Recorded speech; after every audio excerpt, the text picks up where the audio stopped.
So hello guys, welcome back to another exciting video. তোমরা সবাই কেমন আছো? আই হোপ সবাই ভালো আছো। আমরা অনেক ভালো আছি।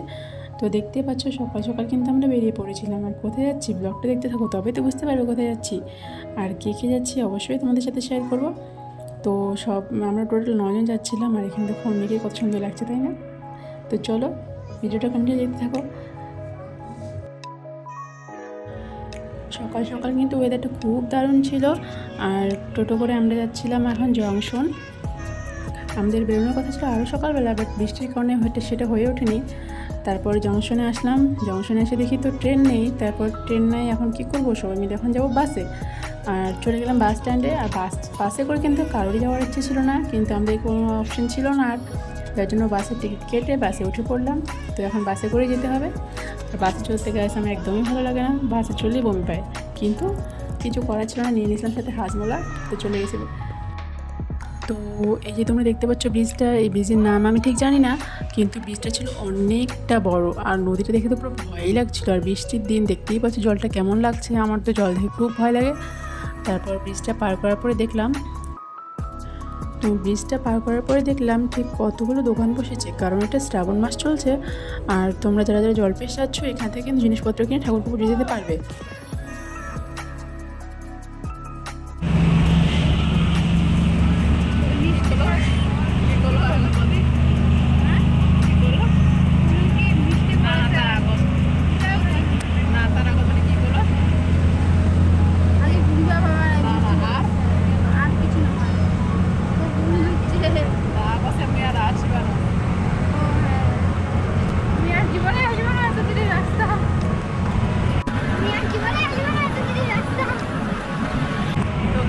আমাদের শরীর প্রায় টায়ার্ড হয়ে গেছে, এত দূরের রাস্তা, প্রায় 5-5.5 ঘন্টা হয়ে গেছে। সো ফাইনালি এত ঘন্টা জার্নি করার পরে আমরা কুচবিহারে প্রবেশ করে নিলাম। আর বাসে থাকতে একদমই ভালো লাগছিল না, ইচ্ছে করছে কখন বাসটা থামবে, কিন্তু কী করবো, কিছু করার ছিল না। তো যার জন্য বাসে করেই আসতে হলো আমাদেরকে। কিন্তু এখন বাস থেকে নামবো, যার জন্য একটু খুশি লাগতেছিল। তারপরে আমি বাস থেকে নেমে পড়লাম। আর নেমে পড়তে কিন্তু খুব জোরে খিদে লাগছিলো, কারণ সকালবেলা আমরা কেউ কিছু খাওয়া যায়নি বাড়ির থেকে, যেহেতু খুব সকাল সকাল বেরিয়েছে, যেন কিছু খাওয়া হয়নি। সো বাস থেকে নামার পরে আমরা চলে আসছিলাম একটা ভাতের হোটেলে। তো এখন সবাই মিলে ভাত খাবো।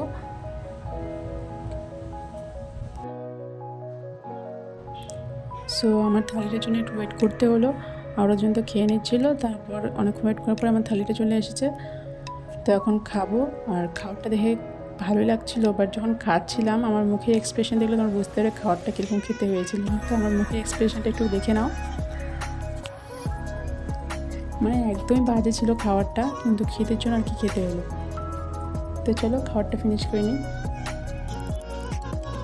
আর খাবার প্লেটে ছিল হচ্ছে তোমার ডাল, একটা কিছু একটা ভাজা ছিল, আর আলু কাঁচা কলা সবজি, একটা লাল শাক ভাজা ছিল, আর লেবু, আর হচ্ছে তোমার শসা। কিন্তু একটা খাওয়ারও ভালো ছিল না। তো কোনো রকম করে খাবারটা শেষ করলাম। দেখতে পাচ্ছি সব ভাত কিন্তু খেয়ে নিয়েছি, এতই খিদে লাগছিলো। তারপর এখানে আমার হাজব্যান্ড খাচ্ছিলো, ও খাচ্ছিলো চিকেন দিয়ে, ওর নাকি ভালো লাগছিলো, কিন্তু আমাদের কারোরই একদম ভালো লাগেনি। তারপর একটু লিপ বাম লাগাই নিচ্ছিলাম, লিপটা একটু ড্রাই হয়ে গেছিলো। তারপরে এখন যাবো আমরা রাজবাড়ি। তো ফাইনালি আমরা টিকিট কেটে নিয়েছি। তারপরে রাজবাড়িতে প্রবেশ করলাম। আর রাজবাড়িতে কিন্তু এর আগেও 4 বছর আগে মিনিমাম আমরা একবার গিয়েছিলাম, কিন্তু তখন ছবি তুলতে দিত, ভিডিও করতে দিত। আর এখন না কি হচ্ছে, ছবি তোলা যাবে না, ভিডিও করা যাবে না। তো কী বলবো, আর তো আমরা বাইরে থেকে যতটা সম্ভব হয়েছে বাইরে থেকে ভিডিও করেছিলাম, কিন্তু ভিতরে গিয়ে আর কিন্তু কোনো রকম ভিডিও করতে দেয়নি। তো আমরা বেসিক্যালি কিন্তু ভিডিও করার জন্য এসেছিলাম, কিন্তু আমাদেরকে ওখান থেকে বারণ করে দেওয়া হয়েছে যে ভিডিও আর ছবি তোলার ভিতরে যাবে না, তো বাইরে থেকেই ভিডিও করতে পারবে, ছবি তুলতে পারবে। আর এখানে এসে দেখি এত রৌদ্র। আর যখন আমরা বেরোচ্ছিলাম কিন্তু সকালবেলা খুব বৃষ্টি পড়ছিল, আর এখন কিন্তু খুব রৌদ্র উঠে গেছে। তো চলো ওইভাবে ঘেমে টেমে আর কি কোনোরকম বাইরে থেকে ভিডিও করলাম। আর ভিতরে গিয়ে তোমাদেরকে ব্যালকনি থেকে একটু ছোট্ট একটু ভিউ দেখাবো। তো ব্যালকনি থেকে কিন্তু নিচে দেখতে খুব সুন্দর লাগছিলো। আর ওখান থেকে বেরিয়ে আমরা গেছিলাম মদনমোহন মন্দির, কিন্তু ওখানেও সেম কেস, ভিডিও করা যাবে না, ফটো তোলা যাবে না।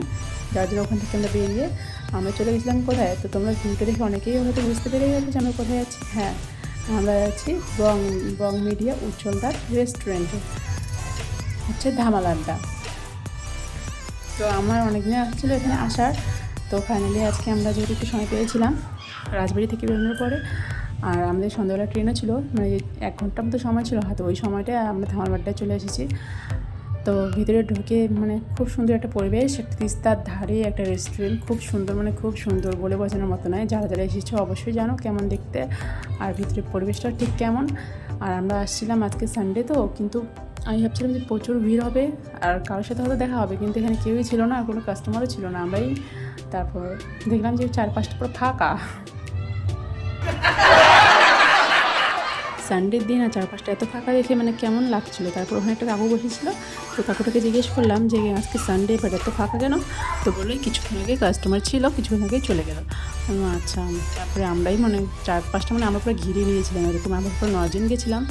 তো তারপরে আমরা মেনু কার্ডটা দেখছিলাম, আর যেহেতু আমাদের হাতে ঠিক সময় ছিল না বেশিক্ষণ, যার জন্য আমরা অর্ডার করেছিলাম কফি আর হচ্ছে তোমার চাউমিন। তো ওটা খেয়ে আমরা ওখান থেকে বেরিয়ে পড়েছিলাম, আর কিছু ছবি আর কিছু ভিডিও করেছিলাম ওখানে। তো ওখানে একদিনই ফাঁকা ছিল, যার জন্য ভিডিও আর ছবি তুলতে কোনো অসুবিধা হয়নি। তো ভিতরের পরিবেশটা খুবই সুন্দর, তোমরা আসলে অবশ্যই বুঝতে পারবে। আমাদের তো খুব ভালো লেগেছে। তোমরা যারা যারা মানে যাবো ভাবছো অবশ্যই একবার গিয়ে মানে ওখানকার পরিবেশের এনজয় নিতে পারো। ওখানে যাওয়ার পরে মানে আশেপাশের পরিবেশটা দেখে মনে হচ্ছিলো মানে রেস্টুরেন্টটা হয়তো আমাদেরই, মানে কেউ ছিল না, শুধু আমরাই ছিলাম এরকম। যার জন্য মানে নিজে লাগছিলো আর কি। তারপরে একটু বসে হাওয়া টাওয়া খাওয়ার পরে ঘর পাশটা একটু দেখার পরে ভিডিও করলাম। তারপরে আমাদের মানে যখন আমরা গেছিলাম তা যাওয়ার সাথে সাথে সবাইকে একটা করে জলপাই দেওয়া হয়েছে ওখান থেকে, অবশ্যই তার জন্য আমরা পেমেন্ট করছিলাম। তো ওখানে কিছুক্ষণ আমাদেরকে ওয়েট করতে হয়েছিল। তারপরে চলে এসেছিলো কফি। তো আমার বোন কফি খাচ্ছিলো কারণ ও চাউমিন খাবে না। তো ওকে আমি জিজ্ঞেস করলাম যে কফিটা কেমন হয়েছে, বললো বেশ ভালোই খেতে। তো তারপরে চলে এসেছিলো আমাদের চাউমিনটাও বেশ ভালোই খেতে ছিল, মানে মোটামুটি ছিল আর কি। সো দেখতেই পাচ্ছ সবাই খাইতে ব্যস্ত এখন। তো বোনটাকে জিজ্ঞেস করলাম তোর কেমন লেগেছে, ও বললো ওরও নাকি মোটামুটি লেগেছে।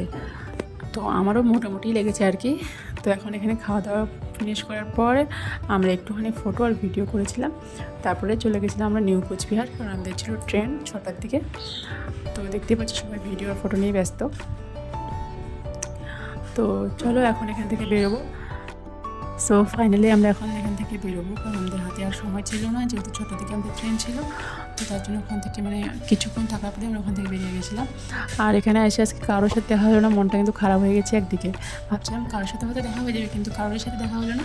আর জলটা দেখো গাইস, জলটা দেখে কিন্তু আমার খুব ভয় লাগছিলো, কারণ আমার জল দেখে খুব ভয় লাগে এরকম জল দেখলে। তো এখন উজ্জ্বলদার ক্যাফেকে মানে রেস্টুরেন্টকে আমরা করে দেবো বাই বাই টাটা। আর এখান থেকে এখন যাবো আমরা হচ্ছে নিউ কোচবিহার। তো নিউ কোচবিহার থেকে ট্রেন ধরে আমরা যাবো ডাইরেক্ট শিলিগুড়ি। তো আশেপাশের ভিউটা কিন্তু খুবই সুন্দর, পরিবেশটা মানে ভালো, খুব সুন্দর পরিবেশ, যেহেতু গ্রামের পরিবেশ অবশ্যই ভালো লাগে। তো টোটো করে এখন যাচ্ছি আমরা হচ্ছে নিউ কোচবিহার। আর কোচবিহারে এসেই জাস্ট আমরা টিকিট কেটেই মানে ট্রেন ধরে পড়েছি। আর এখানে কিন্তু একটা ইনসিডেন্ট হয়ে গেছিলো আমাদের সাথে, কারণ আমরা জেনারেল টিকিট কাটছিলাম, আমরা বসে গেছিলাম হচ্ছে স্লিপারে। কারণ আমাদের হাত মানে ট্রেনটা আমরা এত লেট করে ফেলেছিলাম, মানে আর কিছুক্ষণ ট্রেনটা ছেড়ে দিতে আমরা ট্রেন পেতাম না। তারপরে কোনো রকম করে এত দেখতেই পাচ্ছ কতগুলো জন আরও বাচ্চা নিয়ে গেছিলাম। তারপরে কোনো রকম করে যে বগিতে উঠে গেছি ওটা কিন্তু স্লিপার ছিল, কিন্তু আমরা তো ভয় পেয়েছিলাম যে টিটি আসলে মানে আমাদেরকে ফাইন নিতেও সবাই বলছিল, মানে আমার হাজব্যান্ড বলছিল টিটি আসলে নাকি ফাইন করতো, কিন্তু আমাদের কপালটা ভালো ছিল, টিটি আসেনি। তারপর ভয়ে ভয়ে আমরা চলে এসেছিলাম শিলিগুড়ি। তো শিলিগুড়ি আসার পরে দেখতেই পাচ্ছ অনেক রাত হয়ে গেছিলো, প্রায় 8টা 25-এ আমরা ট্রেন থেকে নেমেছিলাম। তারপরে ওখান থেকে আবার টোটো করে চলে আসছিলাম বাড়ি। তো তোমাদের ব্লগটা কেমন লাগলো অবশ্যই কমেন্ট সেকশানে জানাতে পারো। আর দেখা হচ্ছে অন্য কোনো ভিডিওতে, ততক্ষণ tata bye bye, stay healthy, stay safe, thanks for watching.